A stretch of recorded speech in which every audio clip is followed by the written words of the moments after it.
Okay, this is part 2 of my presentation on post-secondary education and transition. Here are some goals and objectives you might use when you are planning for transition with your student.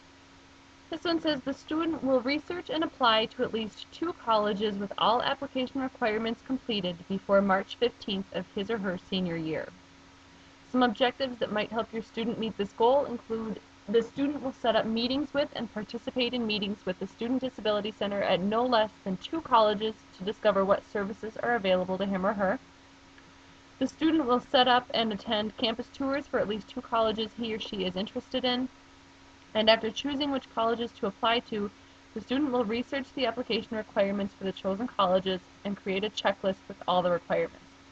So this relates to research, which is an important skill for high school and college, and it also helps them keep track of multiple things that they need to do, which helps increase those self-regulatory behaviors.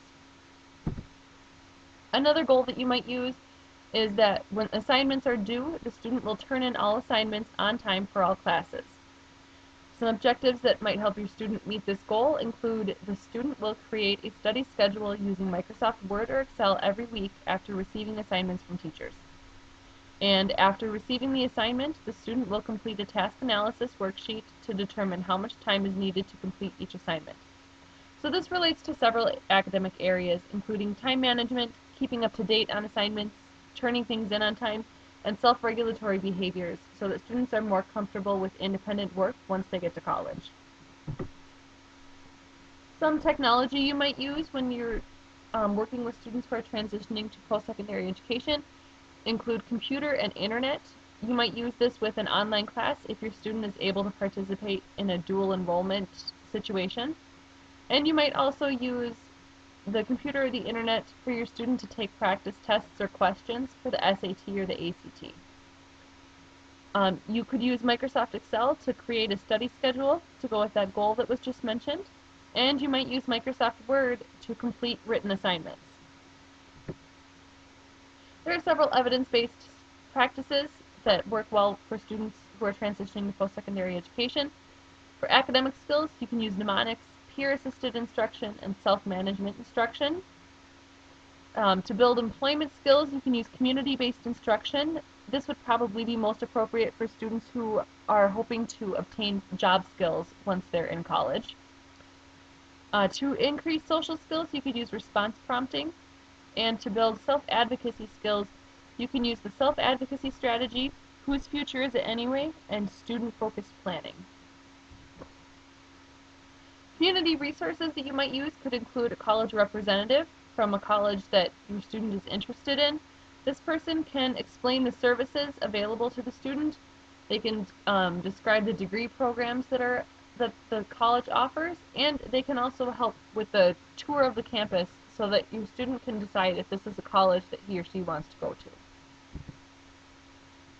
And finally, for my interview, I interviewed a woman named Ellen. She is a young woman. She received special education services under the area of traumatic brain injury after being in a car accident at the age of 15.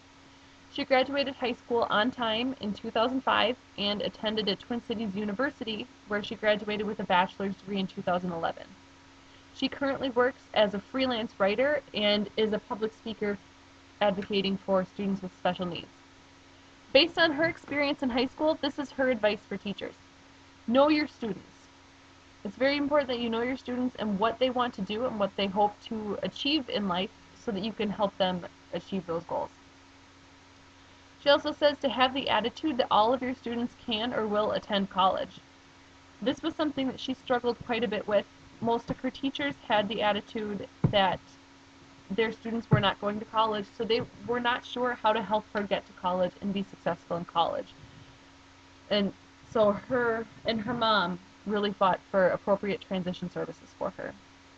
And she also says to have all of the teachers on board with the student goals so that they can be successful. So to sum it up, all students have the option of post-secondary education. Some students just need a little more help getting there. And college graduates earn more than high school graduates. They're also more confident and independent. So knowing all of this, make sure that when you're planning for transition, you keep college in mind. Here is a list of my sources. I hope that you learned a lot watching this presentation. Thank you.